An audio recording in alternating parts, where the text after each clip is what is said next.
Hello viewers, आज के video में हम देख रहे हैं कक्षा 9वीं विज्ञान के अध्याय 5 के महत्वपूर्ण प्रश्न। इसमें हम वैकल्पिक प्रश्न भी करेंगे, 2, 3 और 4 नंबर के प्रश्नों की तैयारी भी करेंगे।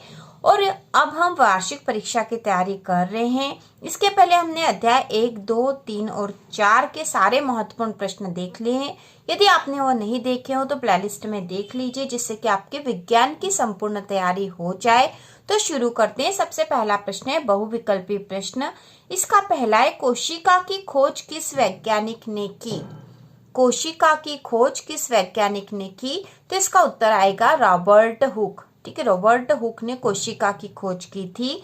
इसके बाद है, कोशिका का आत्महत्या का थैला किसे कहते हैं? तो कोशिका का आत्महत्या का थैला, या फिर ऐसा भी कहा जाता है कि कोशिका की आत्महत्या की थैली किसे कहते हैं?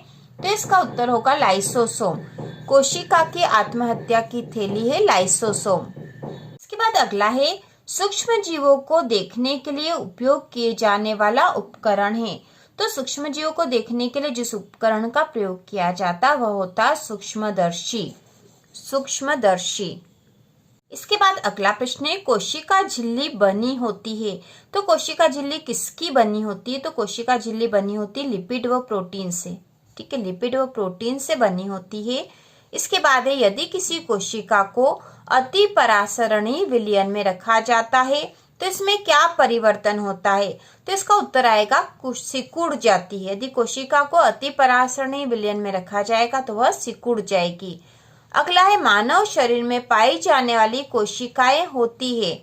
मानव शरीर में पाई जाने वाली कोशिकाएं होती यूकोरियोटिक कोशिका। यूकेरियोटिक कोशिकाएं। ठीक है, तो यहाँ पे ऑप्शन दे रखे थे, प्रोकैरियोटिक कोशिका, यूकेरियोटिक कोशिका, पादप कोशिका और उपरोक्त सभी। तो इसमें से आएगा यूकेरियोटिक कोशिका। इसके बाद है, पादपों की कोशिका भित्ति बनी होती है। पादपों की कोशिका भित्ति बनी होती है सेल्यूलोज की। इसका उत्तर आएगा सेल्यूलोज की। अगला है, एक कोशिका से 2 या अधिक कोशिकाओं का बनना कहलाता है। एक कोशिका से 2 या अधिक कोशिकाओं का बनना कहलाता है। तो इसका उत्तर आएगा कोशिका विभाजन।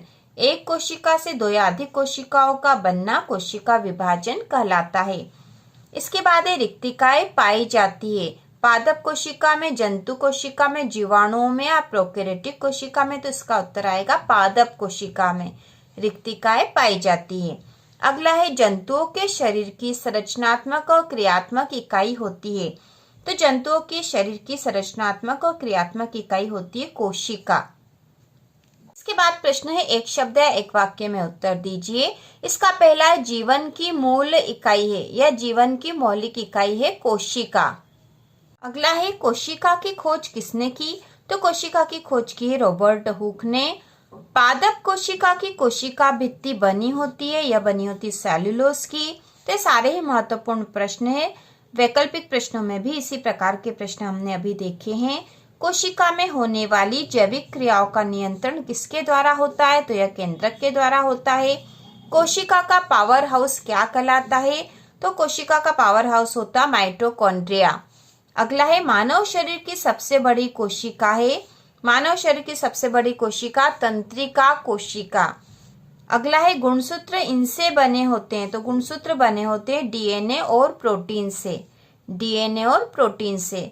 इसके बाद है, नारियल का रेशा किस ऊतक का बना होता है? तो नारियल का रेशा बना होता है स्क्लेरेनकाइमा।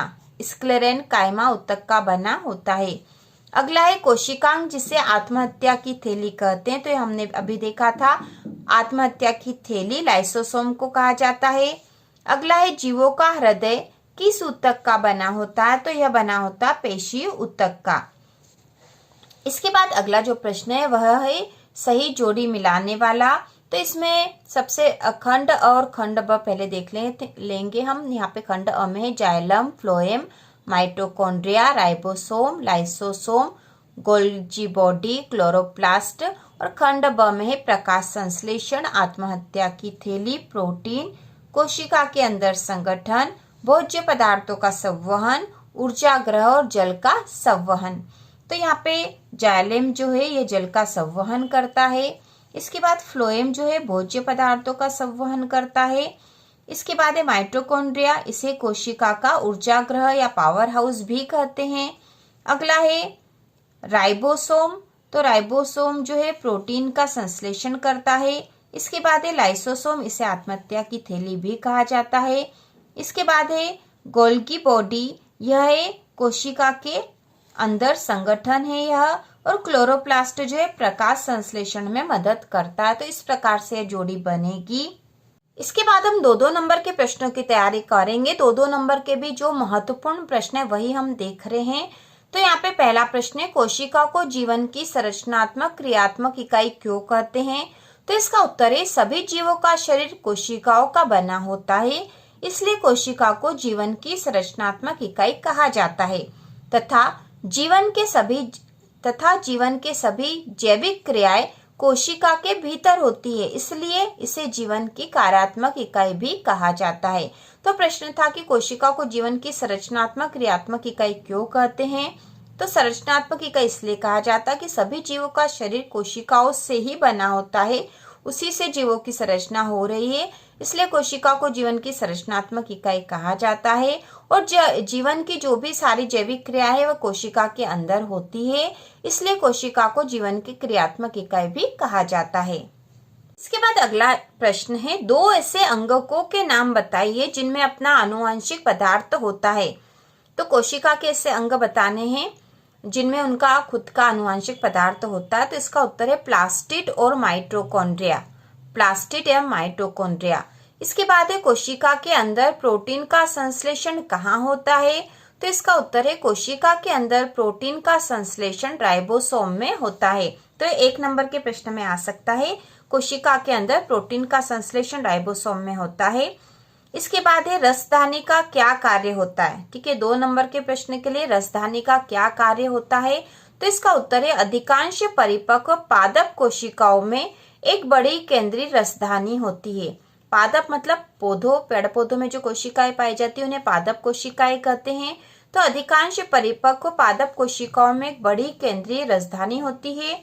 यह कोशिकाओं में जल संबंधों को बनाए रखती है तथा यह अपशिष्ट पदार्थों सहित महत्वपूर्ण पदार्थों का संचय करती है। अगला है माइटोकॉन्ड्रिया के 2 कार्य लिखिए। तो माइटोकॉन्ड्रिया के कार्य है जैविक कार्यों के लिए ऊर्जा का एटीपी के रूप में निर्माण माइटोकॉन्ड्रिया के द्वारा किया जाता है। तो यहाँ पे आएगा माइटोकॉन्ड्रिया के द्वारा किया जाता है। माइटोकॉन्ड्रिया के 2 कार्य है, जैविक कार्यों के लिए ऊर्जा का एटीपी के रूप में निर्माण करना पहला कार्य है, और दूसरा है प्रोटीन का संश्लेषण करना। तो ये 2 मुख्य कार्य है माइटोकॉन्ड्रिया के। इसके बाद अगला प्रश्न है, प्रोकैरियोटिक और यूकैरियोटिक कोशिका में 3 अंतर लिखिए। ठीक है, 3 अंतर लिखना है प्रोकैरियोटिक और यूकैरियोटिक कोशिका में। तो पहला अंतर है प्रोकैरियोटिक में इसका आकार छोटा होता है जबकि इसका आकार बड़ा होता है।